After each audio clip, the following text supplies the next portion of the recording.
Would you blindly trust a child who puts a contract in front of you and says, "Just sign it, Mom"? And what if that contract hid the plan to take away everything you had built, including the right to decide about your own life? In this video, you'll get to know the real story of Angela Morales, a 76-year-old woman who seemed fragile in her children's eyes, yet with a single handwritten clause, she turned the tables on her own family. What looked like simple routine paperwork was, in fact, a silent trap, until she proved that no one forgets 30 years spent reading contracts. If you've ever felt that someone was trying to silence you with niceties, or that your lucidity was being underestimated, this story will touch you deeply. Stay until the end, because what Angela did can teach more about justice and dignity than many court rulings. I never imagined I myself would one day write a story like this. But after what happened yesterday, I had to get everything out so I wouldn't suffocate. I'm 76, a widow for over a decade, and I've lived much of my life surrounded by documents, signatures, hidden clauses. I was a notary for 30 years and thought nothing in that sort of paperwork could surprise me anymore. But yesterday was different. Yesterday I realized that even those we bring into the world can hide an intention that wounds. I woke up early, as always. Black coffee, newspaper on my lap, and silence. Good silence, the kind only age teaches us to enjoy. Around 10 in the morning, Carla arrived. She hadn't called first or sent a message. She came in with a half-automatic smile, hugged me quickly, and was already pulling some papers out of her purse. She said she needed to talk to me about important things. She didn't even sit properly. Right then I felt that chill in the stomach we feel when someone wants to talk seriously but won't look us in the eye. Right after, Esteban showed up, also without warning. He brought a black folder, one of those offers kinds, all organized. He spoke to calmly, explaining that it was all to protect me, to make things easier in the future in case something happened to me. He used words like succession planning, transfer of assets, legal safeguard. I listened quietly. I didn't interrupt or question. I just observed their faces, trying to understand what lay behind all that concern that honestly seemed more duty than affection. When they handed me the documents to sign, I smiled and thanked them. I said I would read them calmly later, as I always did. They even tried to insist, "You don't need to, Mom, it's simple stuff. We've already had it checked by a trusted lawyer." But I repeated, "I'll sign later." I caught the glance they exchanged. Quick but loaded. And in that moment, I knew something was wrong. Very wrong. I waited until they left, with that excuse that they had commitments and couldn't stay long. As soon as I closed the door, I went straight to the dining table. I grabbed my glasses, sat at the old writing desk, and started reading, as I'd done for 3 decades of my life. Every line, every comma. At first, everything seemed normal, full of technical terms that any ordinary person would let slide. But I'm not just any ordinary person. There, hidden in the middle of the text between seemingly harmless clauses, lay the trap. They wanted to transfer the house into Esteban's name. The excuse was that if something happened to me, everything would already be in order. Only there was more. Much more. In case of cognitive decline, Carla would become responsible for making all decisions about me, including institutionalizing me if she deemed it necessary. That part wasn't highlighted. It was there, almost camouflaged, as if written by someone who knew nobody would notice. But I noticed. I sat still for a good few minutes, heart racing. The house where I live isn't just a property. It's where I lived with their father, where my grandchildren ran when they were little, where I planted my garden, took meals in silence, and cried my sorrows in secret. Trying to take that from me, without even a real conversation, was like telling me, without words, that I'm no longer capable, that I'm obsolete. that I'm a burden to be managed. And the worst part wasn't just that. What hurt most was realizing that they didn't think I'd notice, that I would skim read, that I'd trust blindly, as if all my professional history, all my lucidity, had vanished just because my hair turned white, as if now I were only the elderly mother who signs where she's told. That was when I decided I wouldn't confront them. Not yet. I would act my way. I went to my room, opened the drawer where I keep old documents, and took a contract I'd drafted years ago when I helped a neighbor protect herself in a similar situation. I remembered the sentence I wrote by hand at the time, a simple clause but legally unbreakable. That day I told her, sometimes the pen is stronger than any. Shout, and now it was my turn to use it, with the same calm, with the same precision. I came back to the table, took a blank sheet, and started drafting. I knew exactly what to write, how to fit the clause without raising suspicion, how to leave everything legally valid without seeming like I was protecting myself from someone. It was almost ironic to do this against my own children, but at that moment I saw no other choice. They had tried to steamroll me with smiles. Now they would discover the weight of my signature. I spent over an hour reviewing everything. I made the necessary changes to the original document, then printed the new version. I kept the previous one with my notes as evidence. I arranged everything carefully and put it in the black folder exactly as Esteban had left it. The next day I would hand it back with a serene smile and a short phrase, "Everything is settled now, they wouldn't suspect a thing." That night I didn't sleep well. It wasn't fear, it was a mixture of sadness and indignation. I never imagined I'd need to protect myself from my own children. But it wasn't a total surprise. For some time I'd felt a certain coldness, a rush in conversations, a forced objectivity. As if my presence were a burden they carried out of obligation. Yesterday only confirmed what my instinct had been screaming for a while. The next morning, I put on a light dress, pinned up my hair, and walked to the registry office where I worked for so many years. Same building, same glass door that squeaks when it opens. A lot has changed inside, of course, but there were still 1 or 2 people who recognized me.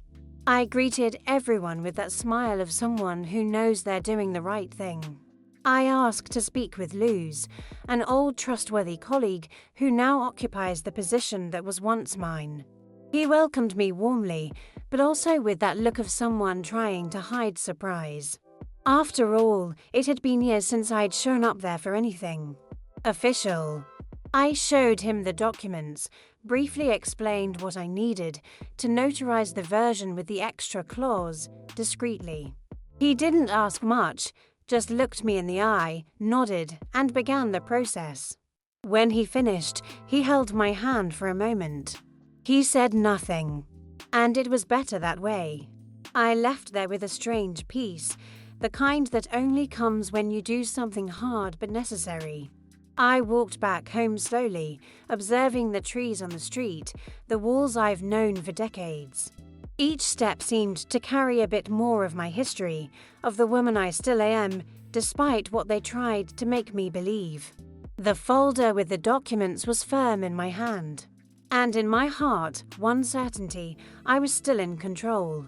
In the afternoon, Carla came to pick me up. She said she needed me to bring the papers for Esteban to review. I found it curious that she didn't even ask whether I had read them, if I had questions, if I wanted to talk about any point. She simply expected I'd done what they told me. I got into the car, held the folder tightly on my lap, and kept my gaze fixed on the window. Not out of anger, but for protection. Some pains we don't expose, we only keep. When we arrived at Esteban's house, he was already at the door, all smiles, as if it were just another ordinary day. His house had always been immaculate, modern, full of glass and light-colored furniture. But that day everything seemed rather cold, soulless. I handed over the folder, he thanked me, and already started leafing through it, like someone wanting to get rid of the bureaucratic part quickly. Carla sat on the sofa and grabbed her phone without even looking at me. It was also automatic, so mechanical that inside I almost laughed. Esteban signed the papers and said he would file them with the lawyer. I only nodded and said, "That makes me feel more at ease." He smiled, satisfied, unaware he was signing a completely different document from the one he had given me. The extra clause was there, camouflaged among the others, with all the legal weight it needed. His signature was like a confession that, even if they didn't want to, they were leaving me in control. When Carla dropped me back home, it was all very quick. A kiss on the forehead, a "take care, Mom," and the car door slamming right after. I went in, took off my shoes, and sat on the living room sofa, where you could still smell the morning coffee. The day had been long, intense, but it was finally over. I looked around the house and felt a pride hard to explain. They had tried to take me from that place, but they didn't succeed. Later, already in bed, I kept thinking about everything. I didn't cry. I couldn't. Maybe it was exhaustion, maybe a deeper pain that no tears can fix. I just stared at the ceiling, remembering every detail of the day, and asking myself, at what moment did my children start seeing me as someone incapable? Or have they never truly seen me? Either way, I had done what needed to be done, and no one could change that. The next day, I got a message from Esteban. He said everything was fine with the paperwork and that I could relax. Relax, that was exactly the word he used. As if he had done me a favor, as if I was someone who needed to be reassured. I replied with just an okay, no period. I knew that soon he would discover the modification I had made. But it wouldn't be through me, it would be through a registry office.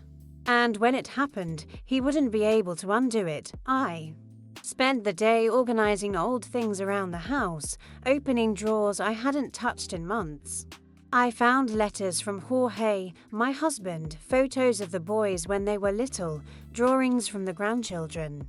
It was a day of silent memories, as if my life embraced me while I tried to digest the current reality. It was all very ironic. I, who spent my life helping others protect their assets, now had to protect myself from my own children. But at the same time, I felt a strange serenity, daughters. If I had completed a mission. Later, Carla called. She wanted to know if I'd like her to drop by on the weekend to check how things are. I said it wasn't necessary. That everything was under control. And it really was. I realized that I no longer wanted those cold visits, those conversations full of roundabout phrases and hidden intentions. I was tired of pretending I didn't notice. If they were going to visit me out of obligation, I preferred the house's silence. That night, I sat on the porch with hot tea. The sky was clear, a light breeze brushing my face. I breathed deeply, closed my eyes, and let that moment pass through me. Not as a victory, but as relief. I had acted with firmness, with the calm of someone who knows the weight of words. And more than anything, I had respected myself.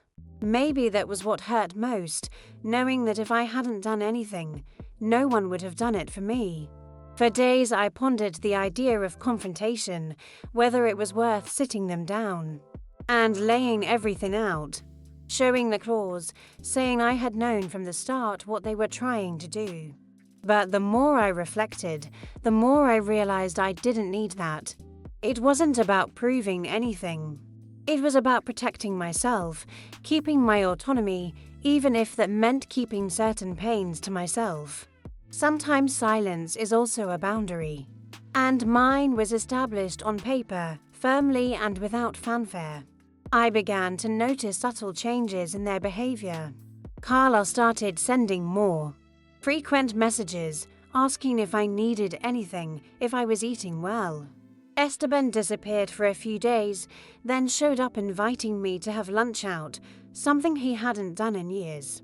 I don't know if they were trying to make amends or had started to realize I was still alert. But one thing was certain, the dynamic had changed. And not because I asked, but because I acted. Looking at myself in the mirror with respect again was one of the hardest parts. Even though I had done everything right, the hurt was there, stuck in my chest like a knot that doesn't undo easily. I created a routine more focused on myself. I resumed my walks more often, went back to writing in an old notebook I used when I worked. Small things that, together, reminded me I exist beyond the role of mother, beyond the notion of dependent old lady. One afternoon, while arranging old folders, I found a birthday card Esteban gave me when he was a child. It said I was the smartest woman in the world. I read it and smiled, but with a bitter taste. At what point did that boy become a man willing to trample his own mother over a house? I still don't have that answer. And maybe I never will. But today, at least, I know he didn't succeed. Deep down, I think the most painful part wasn't the attempt to take my house. It was realizing that the bond between us had been worn down for a long time, and I might have refused to see it. When children grow up, we get used to absence, to lack of time, to lunches that no longer happen. But it's different when that distance turns into distrust, when affection gives way to convenience. I'd rather have heard a harsh truth than this false care full of ulterior motives. I told this story to a nearby neighbor I'm close with. She listened silently and, in the end, said, "You were brave," but I didn't feel brave at that moment. I felt sad. We feel brave when we do something extraordinary.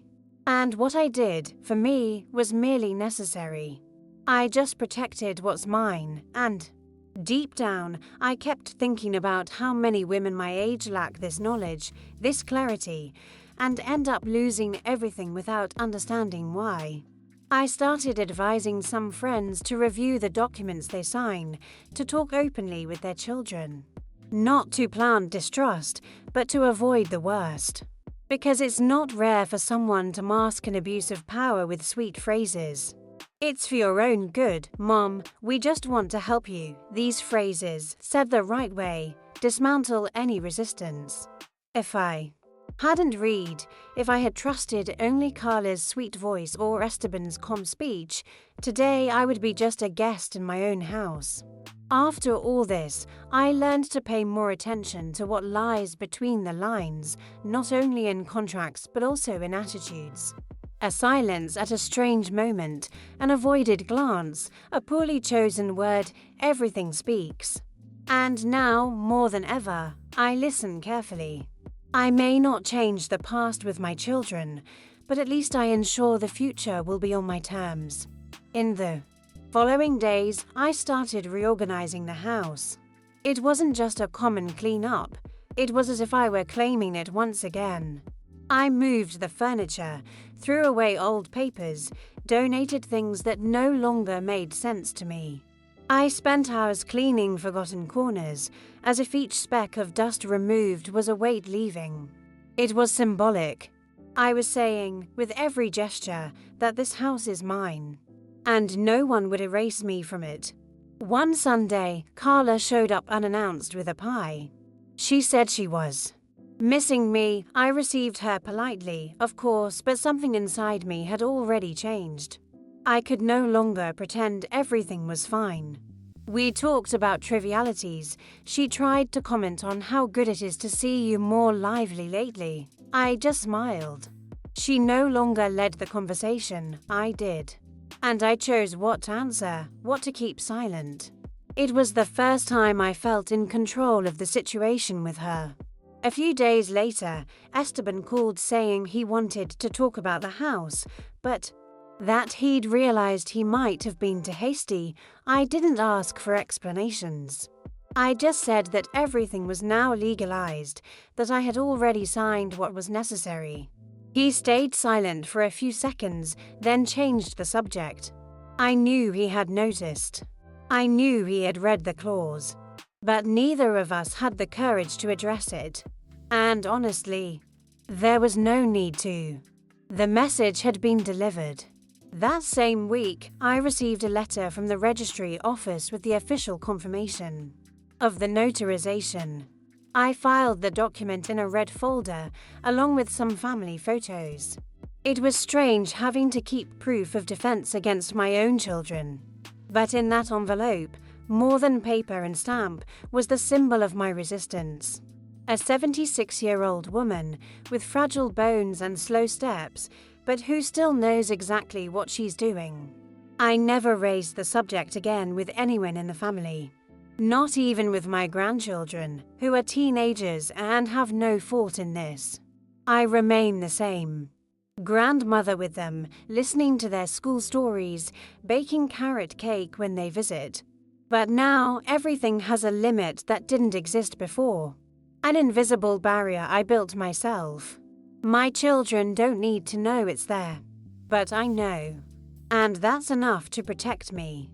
Trust, when it breaks, makes no noise. It unravels in silence, like paper torn from within.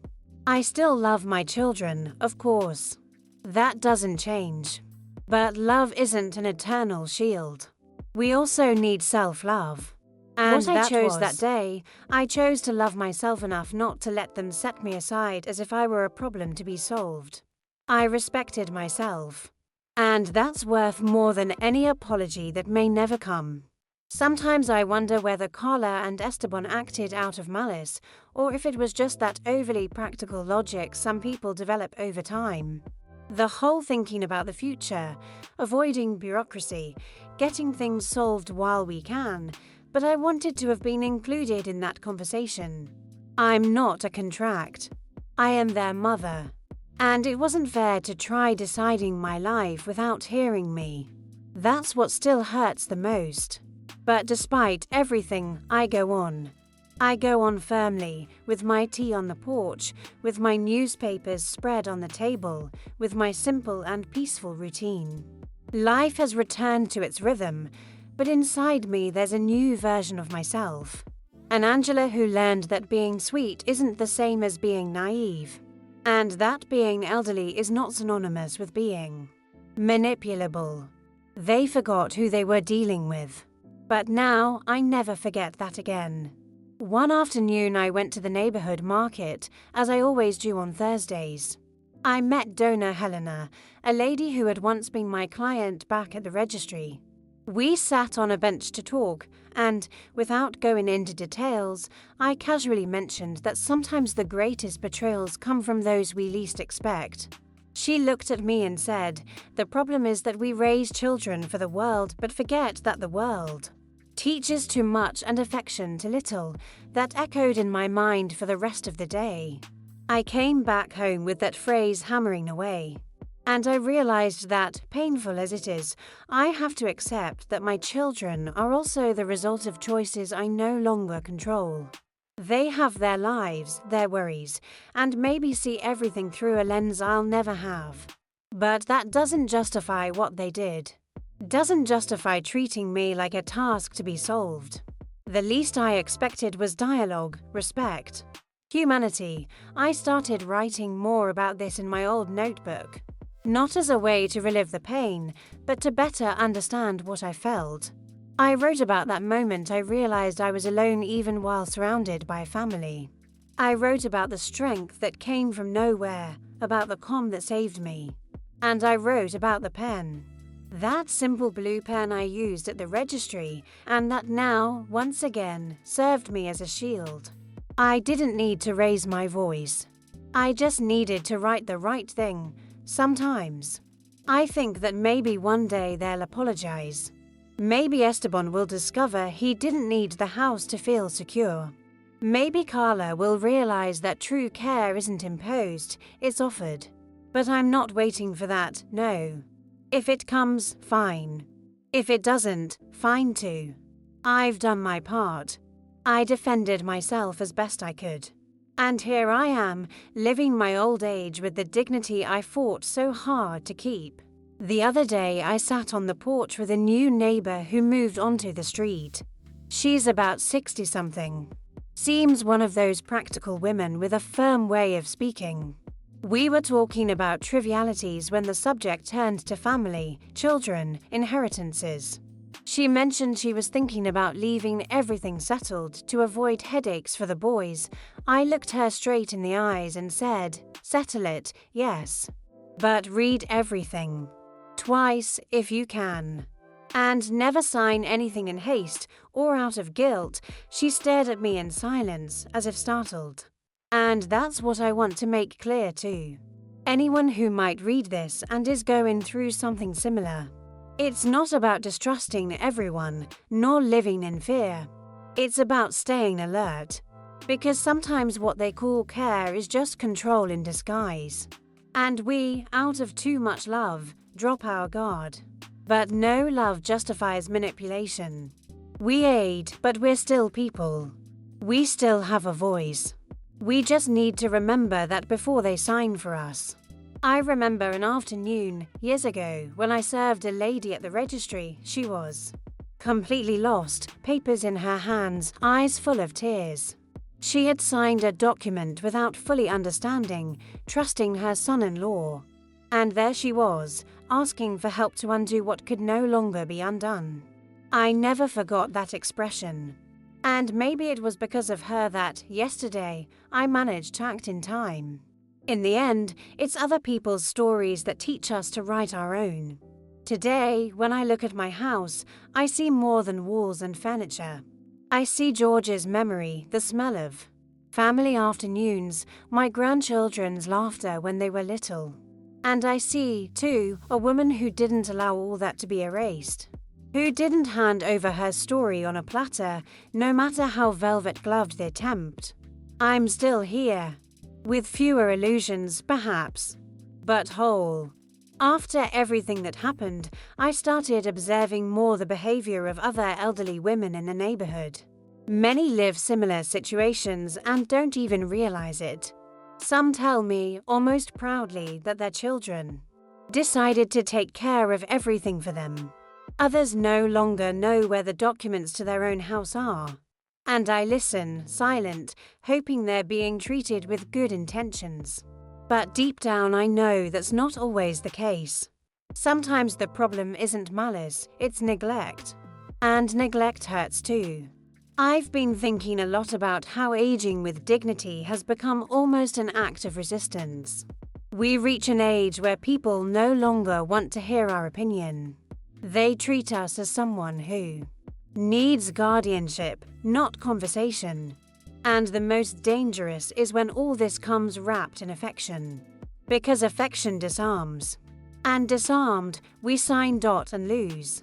And vanish inside decisions made by others. That's why, even tired, even with my heart tight, I feel strong. Not because I'm invincible, far from it. But because that day I put myself first. For the first time in a long time, I did something just for me. I didn't shout, didn't slam doors, didn't cry in front of anyone. But I made it clear that I'm still here, and that whoever wants to live with me will have to accept that I think, I choose, and yes, I understand very well what I'm doing. Now, when my children visit me, they sit in the living room differently. Perhaps more cautiously. Perhaps more distant. I still don't know if it's respect or discomfort. But it doesn't matter. What matters is they understood. And if they didn't by goodwill, they did by the limit I set.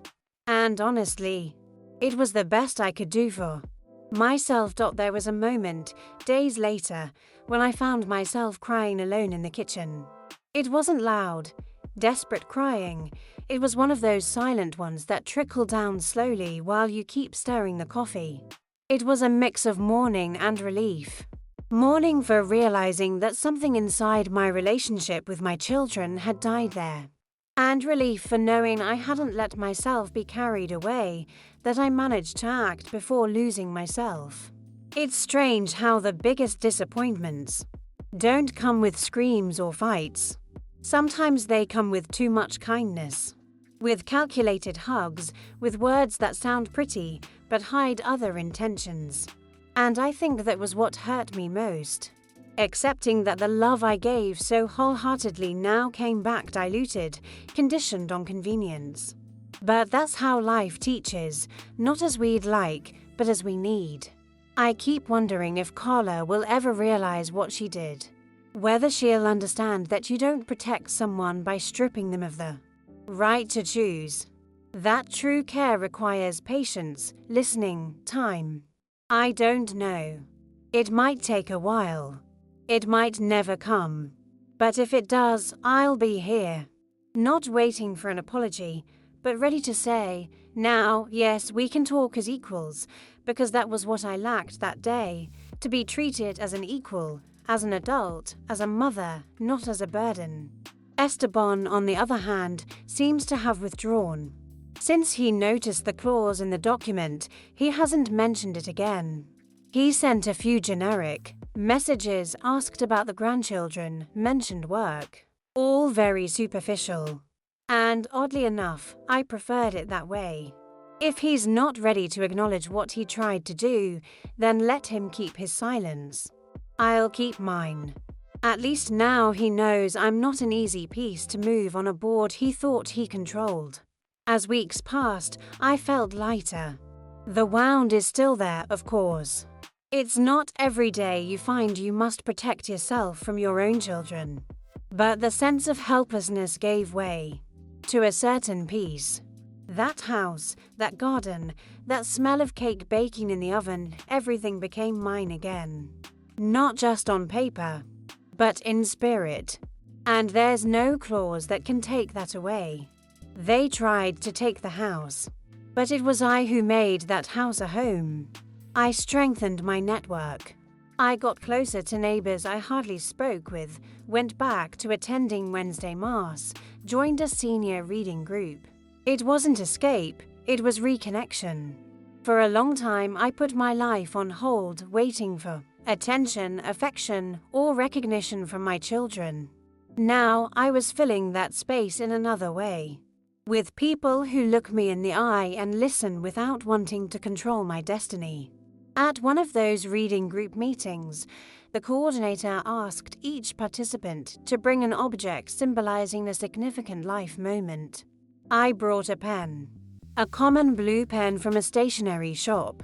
When it was my turn, I simply said, with this pen I got my voice back. Some understood immediately. Others looked at me curiously. But at that moment, I didn't need to explain anything else. That pen was silent proof that I, even in silence, fought. And I won. I never thought the hardest part of aging would be making myself heard. We speak, but it's as if the sound doesn't reach. The expression they make when we start telling something, impatience disguised as care, says everything. But that day taught me that sometimes the best way to be heard is to write. Not a beautiful text, nor an emotional letter. Write with foundation, with awe, with clarity, and mainly with courage. I still keep copies of everything. They're in a brown envelope inside the bedroom closet along with old documents. But more important than that is what remained in me.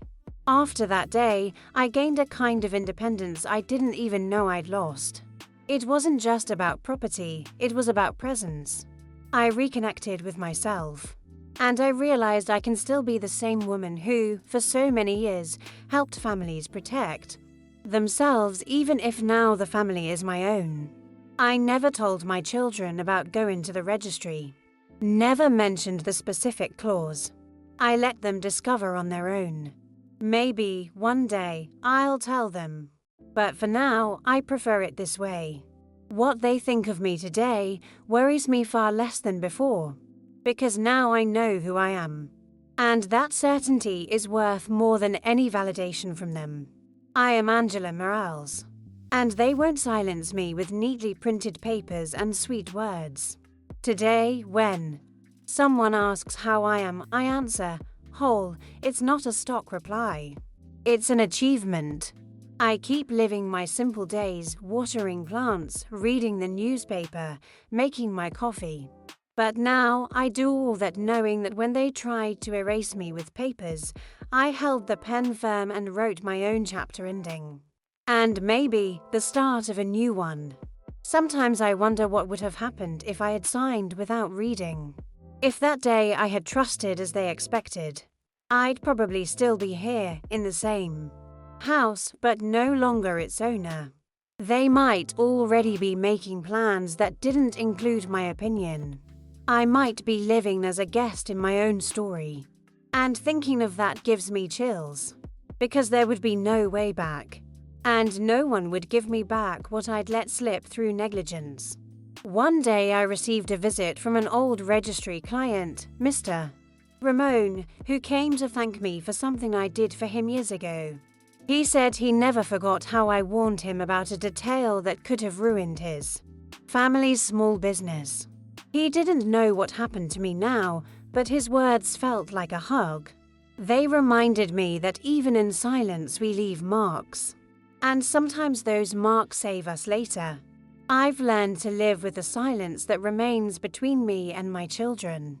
There is still affection, yes, but there is also a wall. I wasn't the one who built it, but I decided not to pretend it isn't there. And maybe, just maybe, one day we'll tear it down together. But for now, that wall protects me. It reminds me not to lower my guard again, to stay firm, and that the pain of being forgotten hurts less than the pain of being deceived. To the women who read this and are going through something similar, I say, don't be afraid of seeming suspicious. Prudence isn't lack of love, it's self-respect. And if one day they put a paper in front of you saying it's for your own good, take a deep breath, read carefully, and if you have questions, ask. Because a badly given signature can erase an entire life, but a well-written clause can rescue it. That day, I didn't just save my house. I saved my story. My name, my place in the world. And I did it alone, without fuss, without shouting. Simply by being who I've always been, a woman who reads to the last line, who hears what wasn't said, who doesn't hand over her life out of blind trust. I didn't need to be aggressive. I needed to be firm. And firmness, I discovered, is a kind of self-love that no one can take from us. Today, I look at my old writing desk with different feelings. It's not just an old piece of furniture. It's the silent altar where I rediscovered my strength. And every time I pass by it, I remember, when they tried to silence me with papers, I answered with the same ink. Not to wound, but to remind myself that I'm still alive, lucid, and in control. My name is Angela Morales. And as long as I have a pen in my hand, no one will write my story for me. If you made it this far, know that this story isn't just Angela's. It belongs to many people who silently face similar challenges. Tell me in the comments if you've been through something like this or know someone who has lived something similar. Sometimes sharing these experiences helps us see we're not alone. If this story touched you in any way, share it with someone who might need to hear it today. Because sometimes strength comes from the word that arrives at the right moment, from the look that welcomes, from the gesture that says I understand you. And if you'd like to follow more real stories, meant for those seeking more truth and less illusion, stay here with me. Let's remember together that even in the hardest moments, dignity and self-love can always prevail. Thank you for staying until the end. That alone is an act of courage, yours and of all those who, like Angela, choose to fight for themselves with calm, with firmness, with heart.